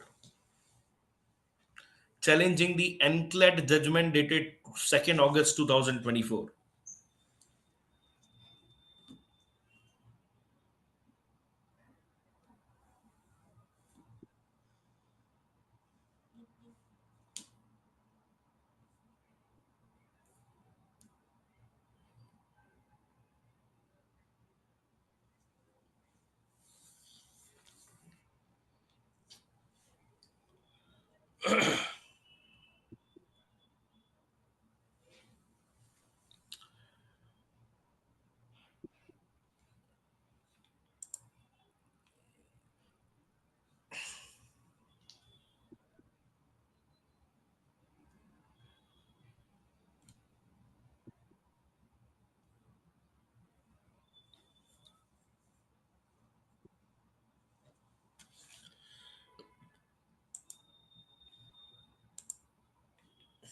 So coming back to the sharing. Now this is something which is one more areas to be considered. Although the Supreme Court does not lay down a comprehensive test to be considered while deciding an application under 12A, but the Supreme Court has made it clear that NCLT cannot merely act as a rubber stamp or a post office. This ruling at first blush may appear contrary to the ruling of the division bench of the Supreme Court in Valek RSC versus Siva Industries, where the Supreme Court has opined that the adjudicating authority cannot sit in appeal over the commercial wisdom of the COC. Valek RCK was a case wherein the settlement entered into with 90% voting shares of the COC but dismissed by the NCLT. Supreme Court in Valek RCK observed that the dismissal of the application under 12A by adjudicating authority was only warranted where the decision of the COC is found to be wholly capricious or arbitrary or irrational or divorce of the provision of the statute or the rules. While WELEC dealt with Section 12A application filed with 90% voting share, the Glass Trust deal with Section 12A application filed prior to the COC being constituted. Both are decisions taken in harmony as both further the protection of the interest of all the stakeholder in the insolvency of the CD. WELEC RCK by respecting the commercial wisdom of the COC and Glass Trust Company LLC by providing a flexible understanding of the locus of the aggrieved person challenging a settlement arrived at before constitution of COC, as well as directing NCLT to apply judicial mind to Section 12 application before it. Supreme Court ruling that interest of all stakeholders are to be taken into account while deciding an application under Section 12A, and that any person aggrieved may challenge such order further ensures the insolvency proceedings are not used merely as a recovery legislation for individual creditor. Judgment does not go into how the interest of other stakeholders are to be balanced. And that's why this is the conclusion.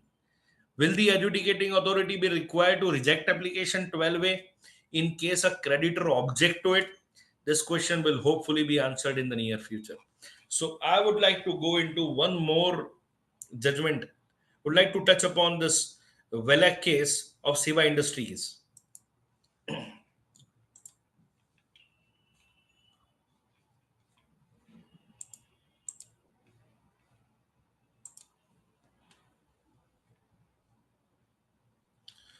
Because that this is again very interesting.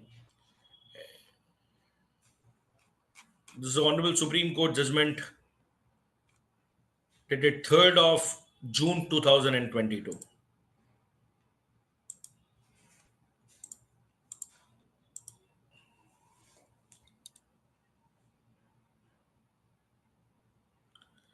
Hope the screen is visible. Yes, sir. Yes, sir.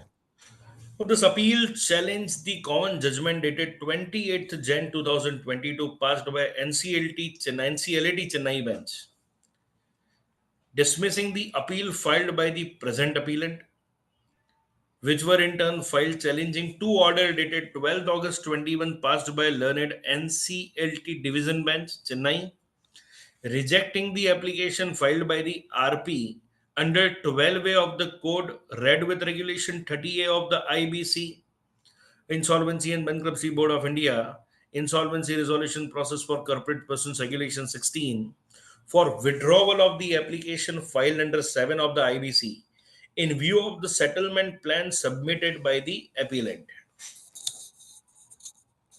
The appellant has also challenged the order passed by learned Anklet of the event date wide which the appeal filed by the present appellant against the order passed by Anklet directing initiation of liquidation of the CD in respect of Siva Industries and Holdings Limited. Respondent 1. A very short question that falls for consideration in the present appeal is whether the adjudicating authority, that is NCLT or the NCLAT, can sit over the commercial wisdom of the COC. Now, this is something which is quite relevant up till this extent. But again, when you reach to an end, when you reach to a conclusion, you will find that both Honorable Supreme Court judgment in the matter of Byju's and the Siva Industries, ultimately what is being stated is, what is the conclusion of this two judgment is this only, that you need to consider the interest of the larger firm. NCLT cannot sit over the commercial, cannot sit over the commercial decision of the COC. Vis-a-vis, NCLT cannot even act as a rubber stamp or the post office while receiving an application under 12A. That means if the COC is not constituted, you need to take into consideration the interest of other stakeholder. But when Siva Industries states that when the other stakeholders have decided collectively in the capacity of the COC members then in that case, unless something which requires a judicial intervention, NCLT cannot or NCLAT cannot sit over the commercial business. Let's see to the background of the case. It's the IDBI Bank Limited filed an application under 7 of the code for initiation of the CIRP in respect of the CD. Learned NCLT, where its order dated 4th July 19, admitted the application, as a result of which the CIRP in respect of the corporate debtor was initiated. RP presented a resolution plan before the COC, submitted by one Messrs. Royal Partners Investment Fund Limited. However, since the plan received only 60% consent, could not meet the requirement of receiving 66% voting share, and plan could not be approved. The background. RP filed an application under section 33(1)(a) seeking initiation of liquidation process of the CD. Appellant, who is the promoter of the CD, so the crux of the case now, the appellant, who is the promoter of the CD, filed a settlement application before NCLT under section 60 subsection 5, showing his willingness to offer one-time settlement plan. The appellant sought necessary direction to the COC to consider the settlement plan as proposed by him. From month of October to December 2020, COC were held, or meeting of the COC were held to consider the settlement plan as submitted by the appellant. Deliberation took place in the said meetings with regards to the settlement plan, and the final settlement plan proposed, which was submitted by the appellant, come to be considered by COC in 16 meeting. Initially, the plan received only 70% votes. However, subsequently, one of the financial creditor, that is International ARC Limited, having voting share of 23.60%, decided to approve the plan and intimated RP about the same. So basically, it has received the consent of more than 90%. Since the settlement plan stood approved by more than 90% voting share, RP filed an application before the learned NCLT challenging seeking directions based on the request of IARCL. White's order dated 29/21, the learned NCLT ordered the RP to reconvene meeting of COC, placed the email of AIRCL before it. Accordingly, 7 COC meeting was convened on 1st April 21, wherein the settlement plan was approved with voting majority of 94.23%. Accordingly, RP filed an application before learned NCLT seeking withdrawal of CIRP initiated against the corporate debtor in view of the approval of the settlement plan by COC. Now see how things moves. NCLT, via its order dated 12th August 21, while holding that the plan was not a settlement simpliciter under 12A of the code, but a business restructuring plan, rejected the application for withdrawal of CIRP and approval of the plan. While another order of even date, learned NCLT initiated liquidation process of the CD. Being aggrieved thereby, the appellant preferred to appeal before the learned and CLAT.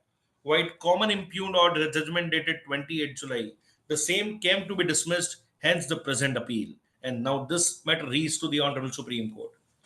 Notice was issued by this court in the present appeal. While issuing notice, the court also granted stay of the impugned judgment.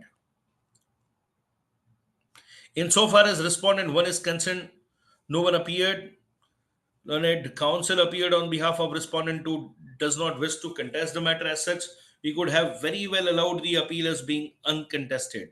However, since the important question with regards to interpretation of 12A of the IBC arises, we are inclined to consider the matter for deciding the said issue.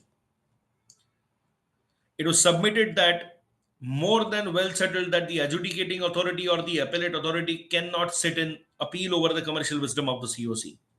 He submitted that the COC, having accepted the plan with voting shares of 94.23%, learned NCLT or NCLAT have grossly erred in rejecting the plan and withdrawal of the CIRP. Dr. Singhvi submitted that one of the main object of the IBC permitting CD to continue as a going concern, at the same time paying the dues of the creditor to the maximum. He submitted that the impugned judgment dated 28 Jan 22 passed by learned and CLAT and the order dated 12 August 21 passed by learned and CLT are contrary to the spirit behind the code. We are not reading upon 12A. We are also not reading upon the bankruptcy law committees, because this extract was studied. It could be thus be seen that 12A of the code was brought in the statute book on the basis of the committee's report. It could be noticed that though Amendment Act, the voting share of 75% of the COC for approval of the plan was brought down to 66%, 12A of the code, which was brought in the statute book by the same amendment, require voting share of 90%. It could thus clearly be seen that more stringent provision has been made insofar as the withdrawal of CRP is concerned. It is further be noted that 12A of the IBC was brought in statute book regulation 30A of the 26 come to be inserted by notification dated 3rd July. The same came to be submitted by notification dated 25th July. Let's directly go to the viewpoint. A perusal of the said regulation would reveal that where an application for withdrawal under 12A of the code is made after the COC is constituted, the same has been made through IRP or the RP as the case may be. The application has to be made in Form FA. It further provides that when an application is made after the invitation of EOI, the applicant is required to state the reason justifying withdrawal. RP is required to place such application for consideration before the committee. Only after the application is approved by COC with 90% voting share, the RP shall submit the same along with the approval of the COC to the adjudicating authority. It could thus be seen that a detailed procedure is prescribed in Regulation 30A of the 2016 regulation as well. In the case of Swiss Ribbon, one of the challenges was with regards to validity of 12A. It was argued that the figure of 90% voting share was arbitrary. It was the contention that though the withdrawal was just and proper, the COC could exercise the power arbitrarily to reject such settlement while settling the said contention. The court observed thus. This is the Swiss Ribbon extract. The main thrust against the provision of 12A is the fact that 90% of the COC has to allow withdrawal. The high threshold has been explained in ILC report, as all financial creditors have to put their heads together to allow such withdrawal. Ordinarily, an omnibus settlement involving all creditors ought ideally to be entered into. This explains why 90%, which is substantially all the financial creditors, have to grant their approval to individual withdrawal. In any case, the figure of 90% in the absence of anything further to show that is arbitrary must pertaining to the domain of legislative policy, which has been explained by the report. Also, it is clear that section 60 of the code, the COC do not have the last word on the subject. If the COC arbitrarily reject just a settlement or withdrawal claim, NCLT and NCLAT always set aside such reason of the 60 of the code. For all this reason, we are of the view that 12A also passes constitutional muster. So this is the extract of the Swiss Ribbon. It could thus be seen that court has found that if COC arbitrarily reject a just settlement or withdrawal claim, the learned NCLT and thereafter NCLAT always set aside the reason under the provision of the IBC. This court has consistently held that the commercial wisdom of the COC has been given paramount status without any judicial intervention for ensuring the completion of the process within the timeline. It has been held that there is an intrinsic assumption that financial creditors are fully informed about the viability of the CD, feasibility of the proposed plan. They act on the basis of thorough examination of the proposed plan and assessment made by their team of experts. A reference in this respect could be made to the judgment of the Supreme Court in the matter of K. Shashidhar versus Indian Overseas Bank and others. Committee of Creditor of SR Steel India Limited through authorized signatory Satish Kumar Gupta, Maharashtra Seamless Limited versus Padmanabhan Venkatesh and others. No doubt that the aforesaid observation have been made by this court while observing the power of the COC while granting approval to the plan. As already stated, the provision of 12A of the code have been made more stringent and compared to 30 subsection 4, where under 30 subsection 4, the voting share of the COC for approval of the plan is 66% voting share. The requirement of 12A of the code for withdrawal is 90%. when 90% and more of the creditor in their wisdom, after deliberation, find that it will be in the interest of the stakeholder to permit settlement and withdrawal of the CIRP. In our view, the adjudicating authority or the appellate authority cannot sit in appeal over the commercial wisdom. The interference would be warranted only when the adjudicating authority or the appellate authority find the decision of the COC wholly arbitrary, irrational, dehoards the provision of the statute and rule. And that's why it is made clear in present case, the proceedings of 13, 14, 15 COC would be clearly show that there was a wide deliberation amongst the member of COC while considering the plan as submitted by the appellant. Not only that, the proceeding would also reveal that after suggestions were made by some members of the COC, suitable amendment were carried on the plan by the appellant. One of the member of the COC, after having voting share of 23.60%, though initially opposed the plan, subsequently decided to support the plan. Accordingly, NCLT itself, by order dated 29 March 21, directed RP to reconvene COC meeting. As per direction NCLT on 1st April, the 17th meeting of the COC was reconvened. The settlement was plan was approved by 94.23% voting shares. It is thus clear that the decision of the COC was taken after the member of the COC had due deliberations to consider the pros and cons of plan and took a decision exercising their commercial wisdom. We therefore are of the view that neither the learned NCLT nor NCLAT were justified in not giving due weightage to the commercial wisdom of COC. The court has time and again emphasized the need for minimal judicial interference by the NCLAT and NCLT in the framework of IBC. However, we do take this opportunity to offer a note of caution for NCLT and NCLAT, functioning as the adjudicating authority and appellate adjudicating authority, from judicially interfering in the framework envisaged under IBC. We have noted earlier in the judgment, IBC was introduced in order to overhaul the insolvency and bankruptcy regime in India. As such, it is carefully considered and well thought piece of legislation which sought to shed away the practice of the past. The legislature has also been working hard to ensure that efficacy of this legislation remain robust by constant amending it based on the experience. Consequently, the need for judicial intervention or innovation from NCLT, NCLAT should be kept at minimum and should not disturb the foundation principle of the foundation principle of the code. So basically,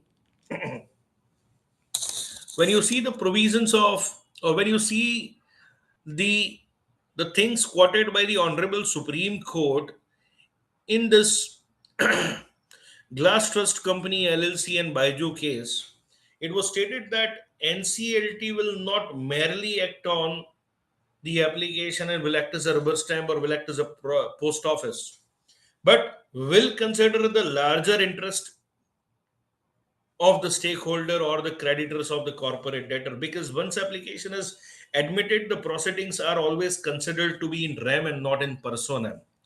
Contrary, when you see the SIVA judgment, rather calling it contrary, but in the SIVA judgment, the NCLT and NCLAT crossed or encroached upon the commercial wisdom of the COC. In that case, the COC has approved the settlement plan proposed by the promoter with more than 90% voting shares. NCLT and NCLAT both, appellate authority, that is adjudicating authority and appellate adjudicating authority, they both sit over the commercial wisdom of the COC. And therefore, the Honorable Supreme Court has set aside the order passed by both NCLT and NCLAT and allowed that settlement plan and withdrawal of the CIRP. So overall, when you see the larger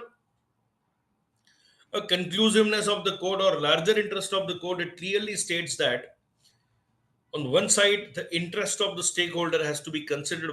If a COC is constituted, the things are very clear and smooth. It requires the approval from the members of the COC holding 90% voting share. But even in those circumstances, when COC is not considered, the NCLT here, because when the COC is not constituted, there is nothing like sitting over the commercial wisdom of any COC. In such circumstances, you cannot ignore the interest of other creditors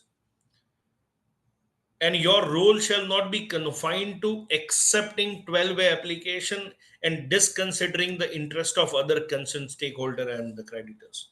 But anyways, the things are, and I must say, when you see the end of that entire topic or end of this topic where I've concluded in my slide, it is stated that now upon receiving an application under section 12A of the code, especially in the circumstances when COC is not constituted, whether the views or whether the interference or whether the indulgence of other creditor will be entertained by the NCLT or not, that is going to be seen now, that is going to be witnessed. And I must say, 12-way application will not be that much, will not be that much flexible, will not be that much easy before the adjudicating authority to dealt upon.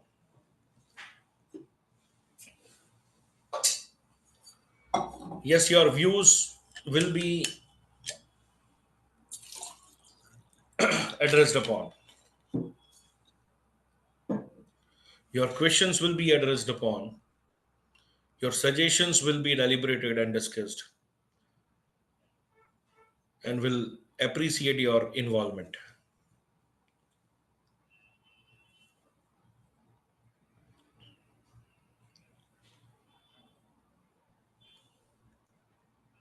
Whether 12A can be applied in the case of liquidation process also?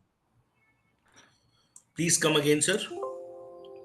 In the liquidation process also, can applicant resort to 12A? Once the liquidation has been initiated, 12-way is not the point of discussion then. If the company has been initiated or when the liquidation order is passed, in the SIVA, the liquidation application was made. It was not decided upon. And the moment and prior to its decision, the COC has already approved that settlement plan with more than 90% voting share. So your concern pertaining to post admission of or post passing an order of liquidation, can 12-way be invoked or not? And I answered it in the very beginning of the session that always there is a way through which you can bring back the CD through resolution, that is by the way of compromise and arrangement, the provision of section 230 of the Companies Act, by entering into a scheme of compromise and arrangement with the creditors and the members. But you cannot bank upon the provision of section 12A or regulation 30 of the regulations.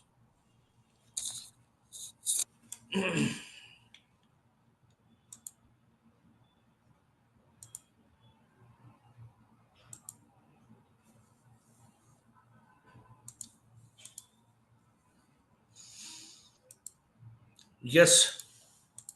Pending this decision on this 12A application, whether the IRP or RP should continue with the EIRP process or?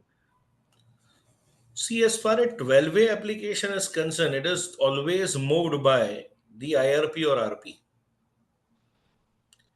12-way application is always moved by IRP and RP, and once the 12-way application is made, no, it depends upon the case. Case number one, wherein CD has already moved before the NCLAT and got a stay.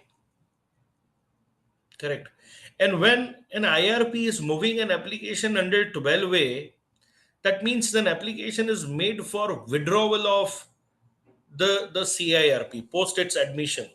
In that case, IRP will not continue acting and working on its power or on its obligation or on its duties provided under the code. So no, in my view, he cannot.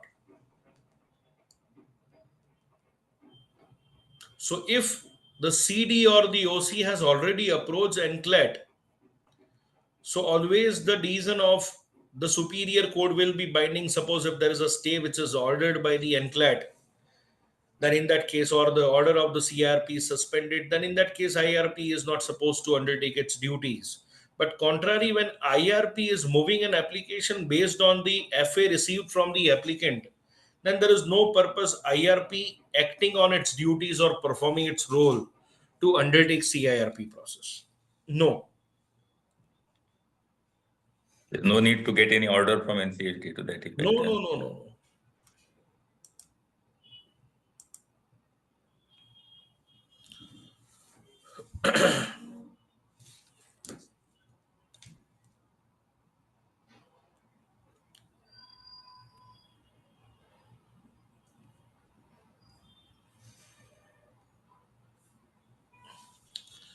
Your view, sir.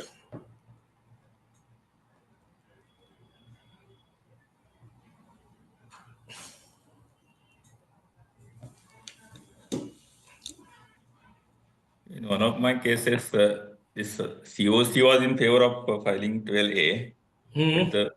but the applicant was not willing to give this Form FA. And COC insisted that RP should file the application for withdrawal under 12A. So how come COC even deliberated upon 12A? 12A only come before the COC when the applicant has approached IRP or RP, and in turn, IRP or RP has to place the same before the COC within 7 days. If the applicant whose application is admitted, if he is not willing, then nothing can be at the discretion of the COC to decide or at the discretion of the RP to decide. But COC passed that resolution. They don't want to continue with the IRP, so RP should go ahead with the 12A. Then in that case, if they are not willing to go with the CIRP, then second stage will trigger and not the first one. You can always go forward and not move backward. You cannot bring the CD, or you cannot bring back the life of CD, then go for a liquidation then. You can only discuss and deliberate upon 12A or regulation 30A once it is proposed by the it is proposed by the applicant before the IRP and RP, and then only the COC can consider, deliberate, and discuss and come to any conclusion.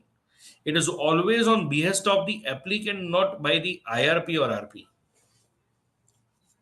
But here the COC's commercial wisdom will not prevail. So this is something which is quite how, in that case, the NCLT will intervene and will utilize its judicial wisdom. Because when CIRP is initiated, COC is of that opinion that let 12A be filed. But the question is, who will file 12A? 12A is always by the applicant through IRP or RP. Unless 12A is initiated by the applicant through IRP and RP, there is no point of discussion, or this cannot go within the power of the COC to decide. When there is no power of the COC to decide, how you can say that it's a commercial wisdom of the COC? They don't have any such inherent power.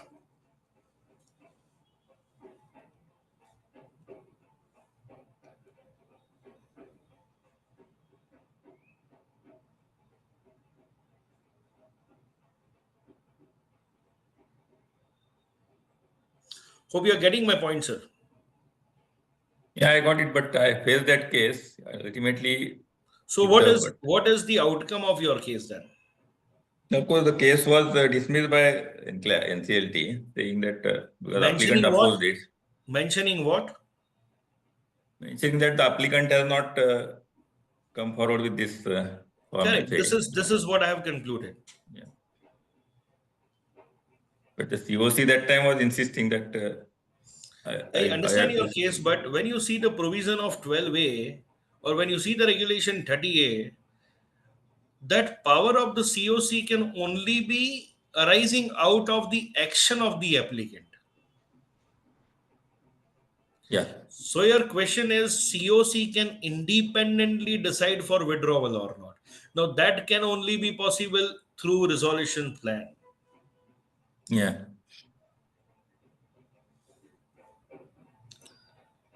Anyone else? Otherwise, we have already reached to the conclusion, and from the very beginning, that what was the purpose of bringing 12A or regulation 30A within the framework of the code, and about the very recent judgment of the Honorable Supreme Court of last year, 23rd October 24, that is in the matter of Byju's, an appeal which is moved by the Glass Trust Company LLC.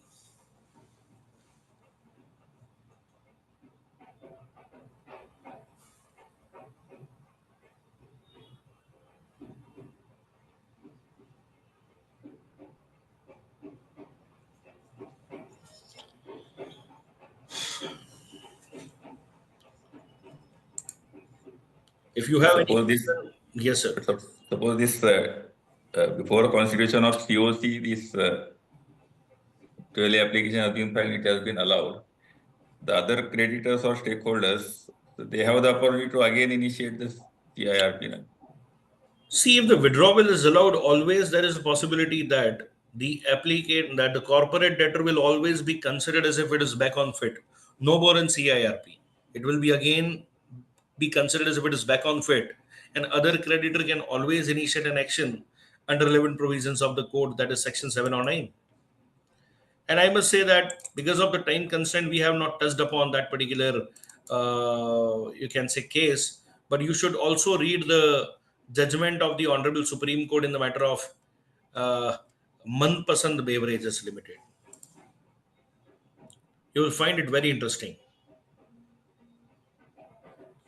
Because RP or IRP to go and get NOC from all stakeholders or creditors and then go to NCLT, that's a cumbersome process.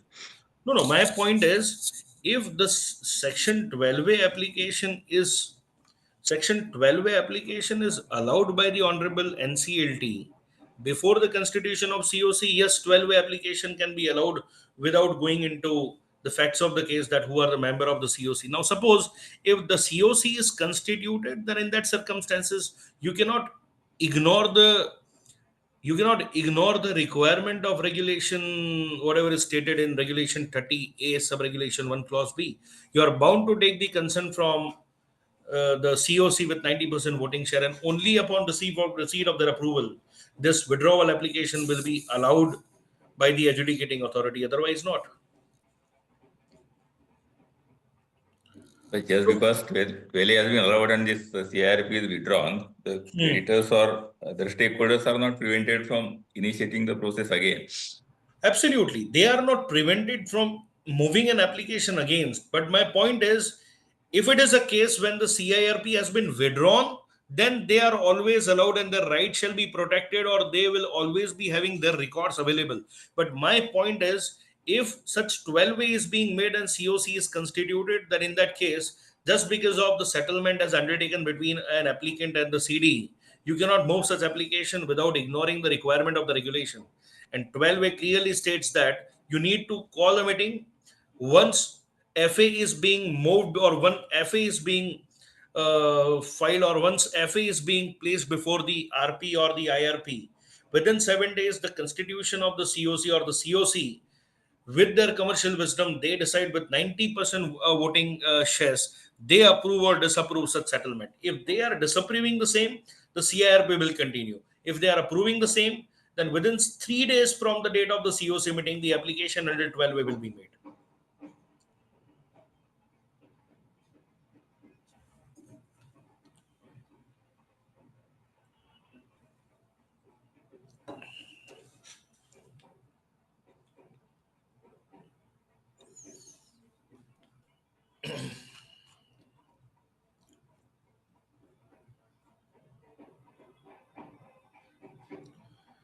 Any views or any suggestions or any concerns?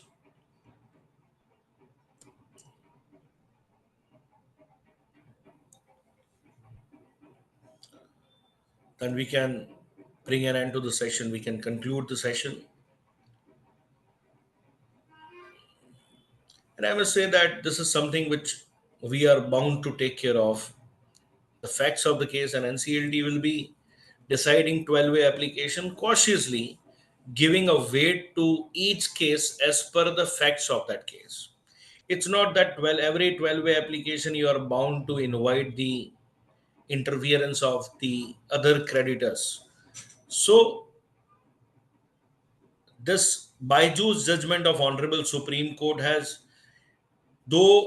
given some more powers to the adjudicating authority while dealing upon the application made before it under section 12A, especially in the case when COC is not constituted. But NCLT will consider such application on a case to case basis. It's not every interference or every indulgence of other creditors shall be entertained.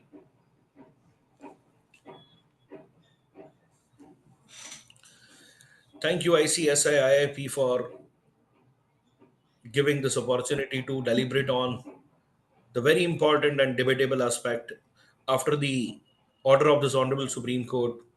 And thanks to all the participants for patient hearing of this matter. So I must say that as far as this discussion is concerned, that will remain prolonged, and we'll see how the rest of the matters will be dealt upon in the time to come by the NCLT, NCLAT, and now Rule 11 of the NCLT or NCLT, NCLAT rules will be invoked or will be used very cautiously. Thank you very much. Thank you to all the participants. Thank you. Thank you, sir. Thank you for sharing your experience and learnings and making this session interactive and insightful. Thank you. Thank you. Thank you.